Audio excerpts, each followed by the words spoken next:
अपने पसंदीदा शो के फुल एपिसोड देखने के लिए अभी डाउनलोड करें दंगल प्ले ऐप।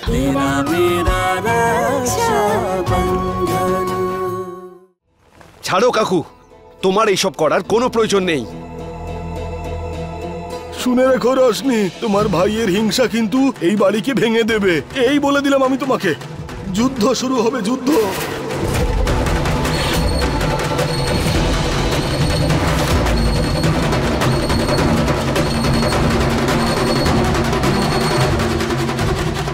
চল ভিতরে চল।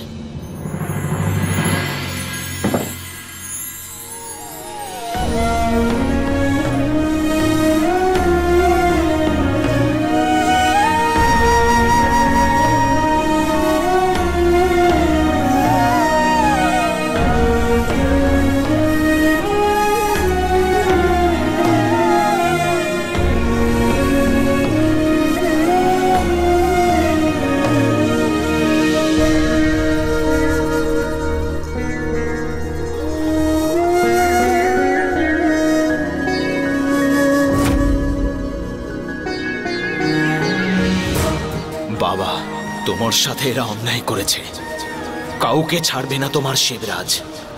তোমাকে দেওয়া প্রত্যেকটা যন্ত্রণার বদলা আমি নেব।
বাবার কথা বড় মনে হয় রশনি।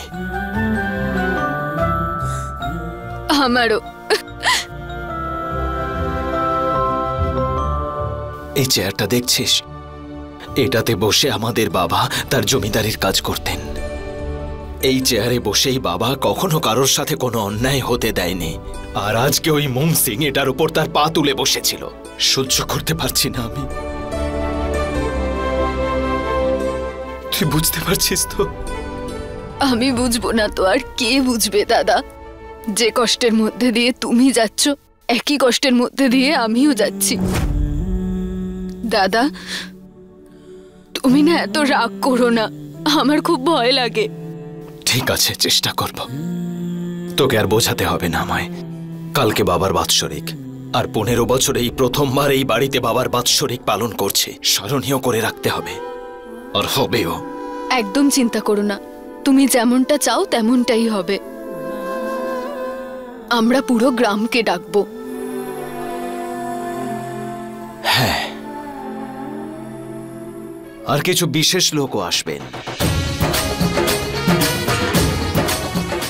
সেই লোক যারা এই গ্রামের পুরো দায়িত্বের দায়িত্বভার সম্পূর্ণ বিশ্বস্ততার সাথে বাবার হাতে তুলে দিয়েছিল।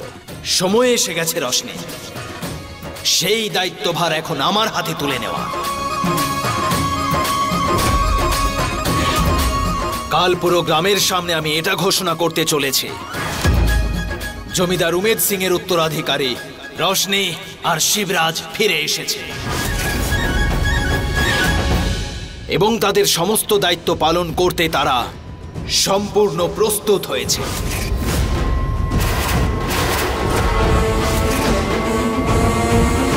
তার মানে আমি একদম ঠিক সন্দেহ করেছিলাম। বাবার বাৎসরিক কাজের নাম করে ও ষড়যন্ত্র শুরু করেছে।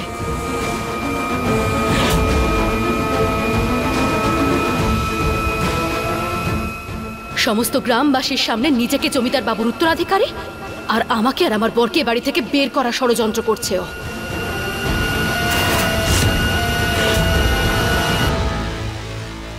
যা, গিয়ে কনক দেবীকে নিয়ে আয়। কাজগুলো সবাই আমরা এখানে করব। নিয়ে আয় ওকে।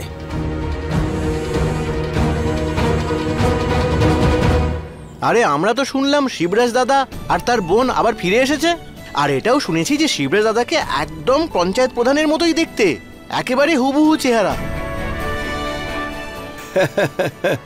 আরে ওর সঙ্গে শুধু আমাদের প্রধান মশাইয়ের চেহারারই মিল নেই, ওনার ব্যক্তিত্বের সঙ্গে মিল আছে। আরে ওনার মতো সাহস, বুদ্ধি আর জ্ঞানও আছে।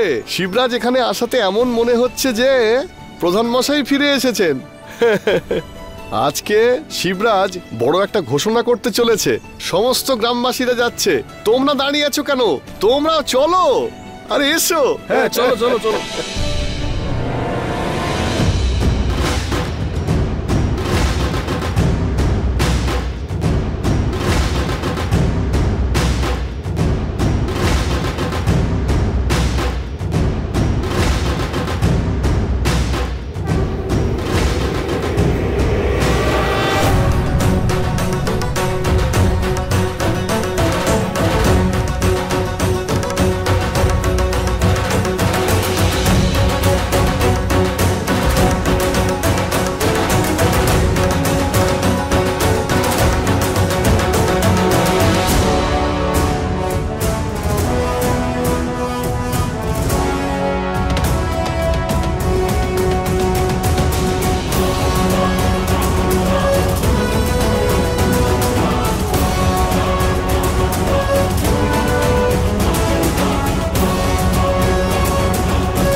শিবরাজ বাবুর শিবরাজ বাবুর শিবরাজ বাবুর শিবরাজ বাবুর শিবরাজ বাবুর শিবরাজ বাবুর শিবরাজ বাবুর শিবরাজ বাবুর।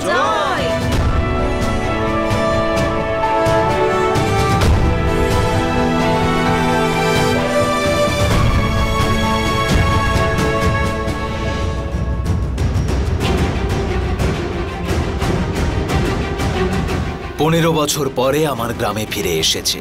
এই গ্রামের মাটিতে মাথা ঠেকানোর সৌভাগ্য 15 বছর পরে পেয়েছি আমি। আপনাদের সবার ভালোবাসা আর আশীর্বাদ পেয়ে আমি এতটাই খুশি যে আমি তা ভাষায় প্রকাশ করতে পারবো না।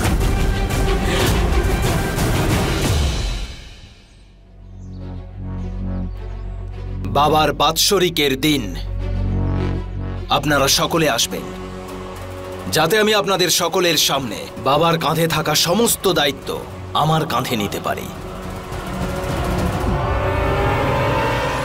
কালকে সেই নিয়ম পালন হবে যা বাবা চলে যাওয়ার পরে গত 15 বছর ধরে হয়নি। বাবা হয়তো আমাদের মাঝে নেই, কিন্তু তার বানানো প্রত্যেকটা পরম্পরা আমি পালন করব।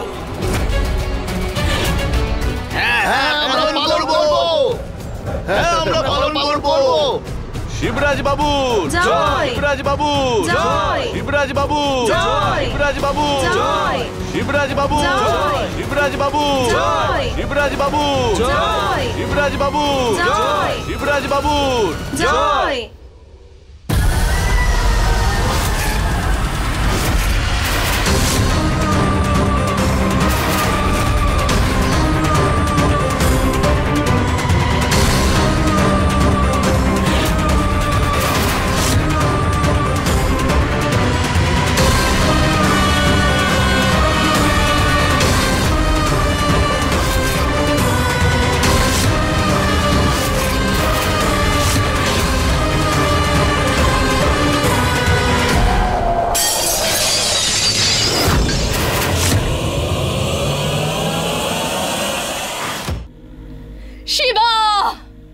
অনেক বড় বড় স্বপ্ন দেখছিস তুই শিবা। কাল তোর বাবার বাৎসরিক কাজ করবি, হ্যাঁ? সমস্ত গ্রামবাসীর সামনে বাৎসরিকের বাহানা করে নিজের বাবার সম্পত্তিতে গেড়ে বসার চেষ্টা করছিস তুই। পাগড়ি পরবি তুই সবার সামনে, হ্যাঁ? সবাইকে দেখাতে চাইছিস যে জমিদার বাবুর ছেলে আবার ফিরে এসেছে। গোটা গ্রামবাসীকে সামলাবি তুই? ডাক ডাক, সমস্ত গ্রামবাসীদেরকে ডাক, আমিও দেখি